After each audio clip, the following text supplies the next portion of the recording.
क्या आप सुबह 8 बजे से पहले स्नान करते हैं या बाद में? यदि बाद में करते हैं तो भगवान विष्णु ने देवी लक्ष्मी और गरुड़ जी को स्नान के विषय में जो रहस्य बताया है उसे अवश्य सुने। स्नान कब करना चाहिए, कैसे करना चाहिए, कौन सा मंत्र बोलना चाहिए और स्नान के बाद पहला काम क्या होना चाहिए, इन सब का ज्ञान अत्यंत शुभ माना गया है। भगवान विष्णु ने कहा कि स्नान केवल शरीर को स्वच्छ करने की क्रिया नहीं है, यह मन, बुद्धि और जीवन में सकारात्मक ऊर्जा लाने का पवित्र साधन है। सही विधि से स्नान करने वाला मनुष्य रोग, दुख और दरिद्रता से दूर रहता है। एक बार क्षीर सागर में भगवान विष्णु और देवी लक्ष्मी विराजमान थे।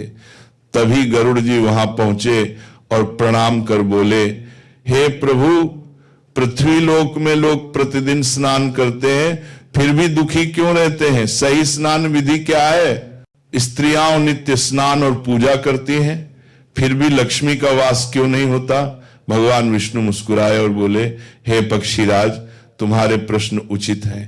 पहले एक कथा सुनो, इसी में तुम्हारे सभी प्रश्नों का समाधान है। एक नगर में एक धनी सेठ रहता था जिसकी 3 सुंदर पुत्रियां थीं। सेठ ने उन्हें सुख सुविधाएं तो दी, पर धर्म और शास्त्रों का ज्ञान नहीं दिया। विवाह के बाद वे तीनों बहुएं विलासिता में डूबी रही। सुबह देर तक सोना, देर से स्नान करना और कई बार बिना स्नान किए भोजन कर लेना उनकी आदत बन चुकी थी। धीरे धीरे उनके ससुरालों में अशांति और दरिद्रता आने लगी। व्यापार डूब गया और परिवार कंगाल हो गए। वे तीनों मायके लौट आई। कुछ समय बाद सेठ के व्यापार में भी हानि प्राव गए, दावन प्राव गए, क्यार मारे के ताराम तार करती और कंगाल करने के प्राव गए, बार प्राव गए, क्यार होने लगी। एक दिन भगवान विष्णु साधु रूप में उसके घर आए। सेठ ने दुख सुनाया। साधु ने तीनों कन्याओं को देखकर कहा, इनकी अशुद्ध दिनचर्या और देर से स्नान करने की आदत के कारण नकारात्मक ऊर्जा इन पर छा गई है, इसी से दुर्भाग्य बढ़ा। फिर उन्होंने स्नान के 5 प्रकार बताए।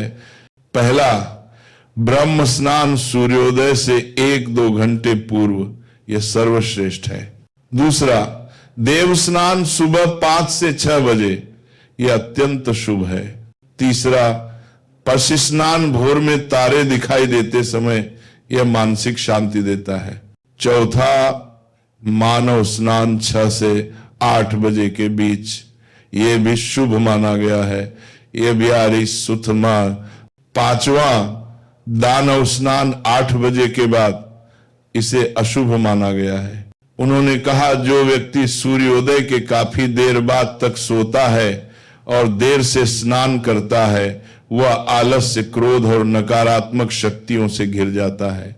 साधु ने स्नान करते समय बोला जाने वाला पवित्र मंत्र भी बताया, गंगे च यमुने चैव गोदावरी सरस्वती नर्मदे सिंधु कावेरी जले जस्मिन सन्निधिं कुरु।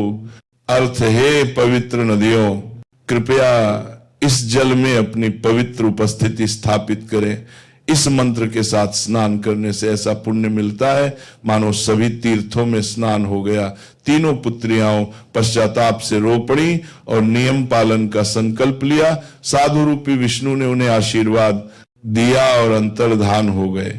बाद में वे अपने ससुराल लौट गईं और रोज ब्रह्म मुहूर्त में उठकर मंत्र सहित स्नान करने लगी। धीरे धीरे नकारात्मक छाया हट गई। व्यापार फिर से उभरने लगा। घरों में शांति और समृद्धि लौट आई।